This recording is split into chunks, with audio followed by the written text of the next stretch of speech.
Hello friends, welcome to my channel. आजच्या व्हिडिओमध्ये मी तुमच्याबरोबर 5 प्रकारच्या हेल्दी आणि टेस्टी चटणीचा व्हिडिओ शेअर करणार आहे. ह्या चटण्या अगदी 10 मिनिटात बनवून रेडी होतात आणि तुम्ही यांना डोसा, पराठा कशाबरोबरही खाऊ शकता. ह्या खूप टेस्टी लागतात.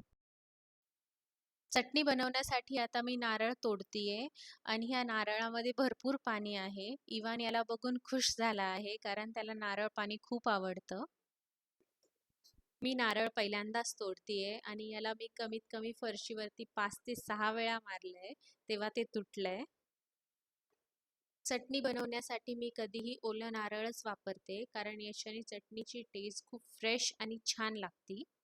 तर चला आता पहिली रेसिपी स्टार्ट करूया.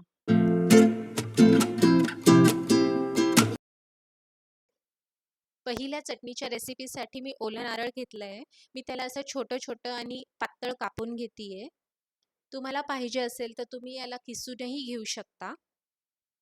मी 1 वाटी ओलं नारळ घेतलंय आणि अर्धी वाटी भाजलेले शेंगदाणे घेतले. त्यानंतर मी 1 मिरची आणि अद्रक घेतेय. आता यामध्ये मी वाटण्यासाठी पाणी टाकतेय आणि चवीपुरतं मीठ टाकलंय. आता मी याला बारीक पेस्ट होईपर्यंत मिक्सरमध्ये वाटणार आहे आणि याची छान स्मूथ अशी पेस्ट झाली आहे. आता मी यावरती तडका टाकणार आहे. तडक्यासाठी मी एका छोट्या पॅनमध्ये तेल गरम केलंय आणि त्यामध्ये मी राई टाकतीये, थोडी चना डाळ टाकतीये आणि थोडी उडद डाळ टाकतीये. ते व्यवस्थित भाजल्यानंतर मी त्यामध्ये आता थोडी हिंग टाकतीये आणि कढीपत्ता टाकते आणि लाल मिरची तुम्हाला पाहिजे असेल तर तुम्ही टाकू शकता, ते ऑप्शनल आहे. आता हा तडका मी याच्यावरती टाकतीये आणि ही चटणी हा तडक्याबरोबर खूप छान लागती आणि ही चटणी इडली किंवा डोस्याबरोबर अप्रतिम लागती. तुम्ही नक्की बनवून बघा.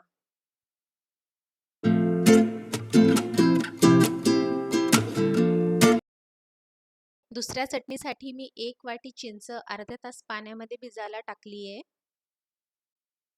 आता मी 8 ते 10 खजूर घेतले.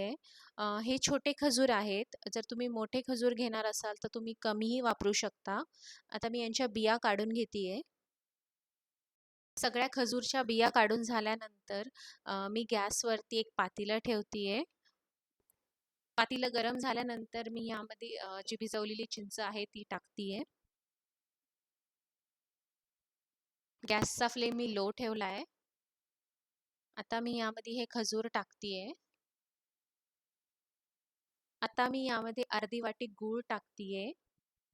हा बारीक केलेला गूळ आहे. त्यानंतर मी अर्धा चम्मच मिरची पावडर टाकतेय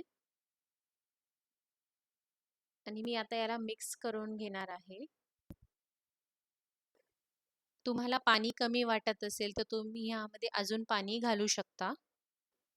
आता मी याच्यावरती झाकण ठेवतेय आणि ह्या चटणीला मी 10 मिनिटासाठी लो फ्लेमवरती शिजून घेणार आहे.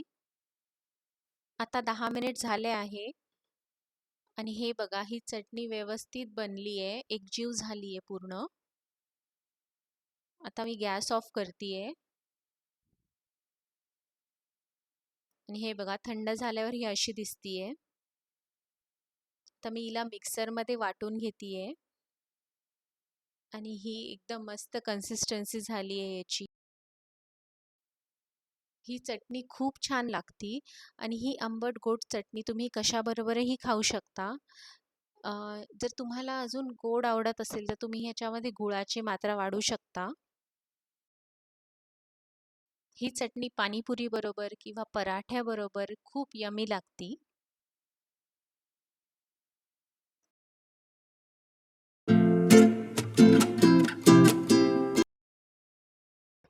तिसरी चटणी तर खूप इझी आणि यमी आहे आणि ही माझी फेवरेट आहे. यासाठी मी 1 वाटी पुदिना घेतला आहे आणि अर्धी वाटी कोथिंबीर घेतली आहे. त्यानंतर मी ह्यामध्ये 1 मिरची आणि 3-4 लसूणच्या पाकळ्या घेतला आहे आणि थोडी चिंच आणि गूळ घेतला आहे. मी थोडे जिरे टाकले यामध्ये आणि थोडं मीठ टाकलंय चवीपुरतं. त्यानंतर मी यामध्ये वाटण्यासाठी पाणी टाकतीये आणि मिक्सरमध्ये याची बारीक पेस्ट करून घेणार आहे. आणि हे बघा, ही चटणी रेडी आहे. ह्या चटणीला तडक्याची वगैरे काही गरज नाहीये. ही तशीच खूप छान लागती आणि खूप रिफ्रेशिंग लागती. तुम्ही या चटणीला ग्लास बॉटलमध्ये काढून फ्रीजमध्ये 1 आठवड्यापर्यंत स्टोअर करू शकता. तर ही होती तिसरी चटणी.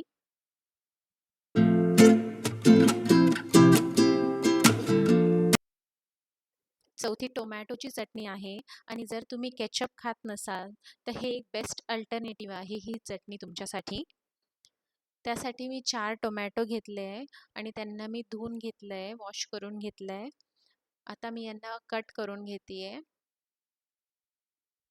आणि यांना बारीक कट करण्याची गरज नाही आहे. असं कट केलं तरी चालेल. आता हे सगळे कट झाले आहे टोमॅटो आणि मी गॅसवरती एक भांडं ठेवते आहे. तर मी यामध्ये थोडं तेल टाकणार आहे आणि जिरे टाकतीये, अद्रक लसूण टाकतीये आणि अद्रक लसूण व्यवस्थित भाजल्यानंतर मी यामध्ये एक मिरची टाकतीये आणि हे कापलेले टोमॅटो त्यामध्ये टाकतीये. आता चवीपुरतं मीठ टाकणार आहे आणि हळद टाकतीये. त्यांना व्यवस्थित मिक्स करून घेतीये आणि झाकून 10 मिनिटासाठी शिजूपर्यंत ठेवून देतीये. 10 मिनिटानंतर हे व्यवस्थित शिजले गेले टोमॅटो आणि सॉफ्ट झाले. थंड झाल्यानंतर मी याला मिक्सरच्या भांड्यामध्ये काढतीये कारण याची प्युरी करणार आहे मी.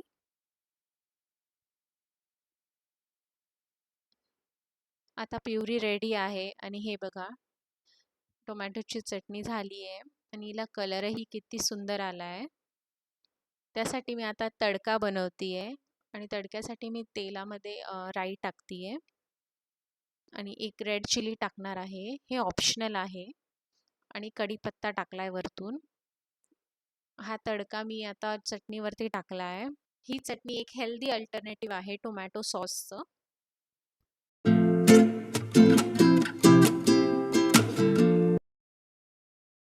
पाचव्या चटणीसाठी मी तव्यावरती कच्चे शेंगदाणे भाजून घेतीये आणि यांना मी क्रिस्पी होईपर्यंत भाजणार आहे. आता हे भाजले गेले आणि हे थंड झाल्यानंतर मी यांचं कवर काढून घेतलंय. आता मी मिक्सरच्या भांड्यामध्ये 1 वाटी शेंगदाणे घेतीये, 1 वाटी पुदिना घेतीये आणि मिरची आणि लसूण टाकलाय. आता मी यामध्ये थोडं पाणी टाकतीये आणि चवीपुरतं मीठ टाकतीये. आता मी यांना वाटून घेणार आहे. तडक्यासाठी मी एका भांड्यामध्ये तेल गरम केलंय. त्यामध्ये राई टाकली आहे, मिरची आणि लसूण टाकलाय आणि कढीपत्ता टाकलाय. हा तडका मी आता चटणीवरती टाकतीये आणि ही चटणी सुद्धा रेडी आहे. ही सुद्धा खूप छान लागती. तुम्ही याला डोस्याबरोबरही खाऊ शकता. तर फ्रेंड्स, ह्या होत्या 5 चटण्या. तुम्हाला व्हिडिओ आवडला तर लाईक करा आणि माझ्या चॅनलला सबस्क्राईब करा. See you next time. Bye.